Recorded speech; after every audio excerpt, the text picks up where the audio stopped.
So what should be the process that we should follow to get the human-computer interaction right? So first question to find out, or first question to answer, is what matters, which is a slightly broader concern than typically is addressed in the software engineering community.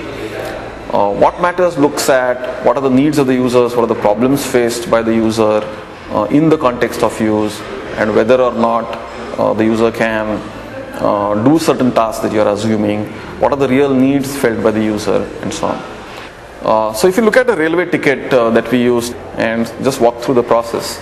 So typically a brief that comes to a designer is very narrowly defined: design a railway ticket. So it's the designer's responsibility to look at the broader context.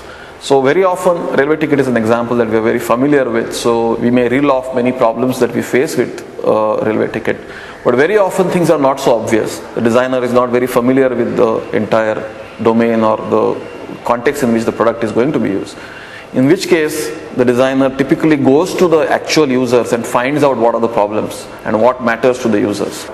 So what is the kind of information that the passenger needs? He needs to understand and needs to be confirmed that he has bought the right ticket for the right train on the right date for the right people. And then he needs to know the time of the train, he needs to know where he needs to sit, which compartment he needs to sit in. So very often if you look at the current ticket, there are many of these pieces of information which are either missing or they are cluttered with a lot of other information which may not be useful to the person. So if you look at the ticket right now, it says happy journey and Shubha Yatra. That seems to be the most important piece of information. Whereas what should come out is what is the date of the date of the journey, and the name of the train, and what time does the train leave, and who are the people on whose name this ticket has been issued. But there might be other issues. Who knows? I might go and talk to some other set of people. There may be issues related to literacy, related to language. Such a small number of people in India can read English, so that might be an issue. So there may be a whole bunch of issues. So I go and identify what are the problems and opportunities.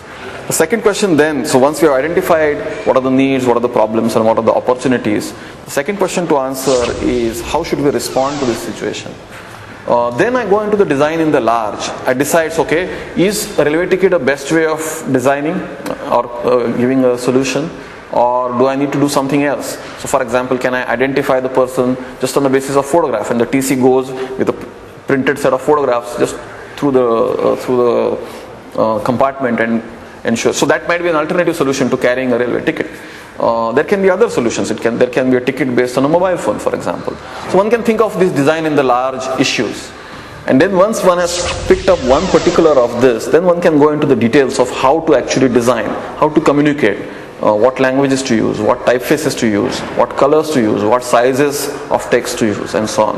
What information needs to be communicated, and then if something changes, so for example if a train is delayed, how to communicate that. So for example, if the ticket is on the mobile phone, I don't have to look at it only as a ticket. I can also give updates about the arrival and if a train gets delayed, then giving that information.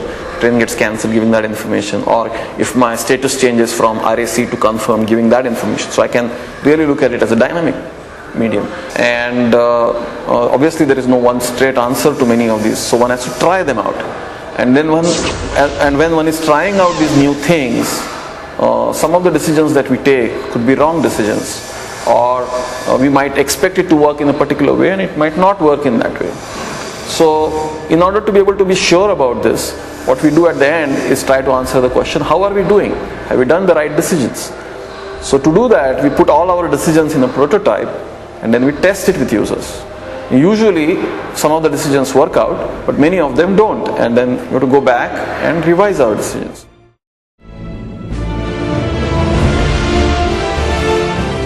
So to summarize, how do you arrive at good design in human-computer interaction?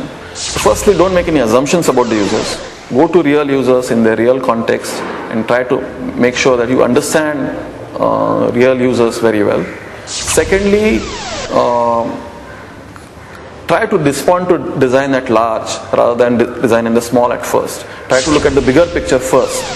Then certainly try alternatives for the smaller picture, design in the small, and then come up with a whole bunch of design decisions and prototype those design decisions. Once you have prototyped those design decisions, be sure to test back with the original users and make sure that your decisions are correct. If you find that some of your decisions are wrong, by all means go back and change those design decisions, and then and only then freeze on the what we call as software requirements.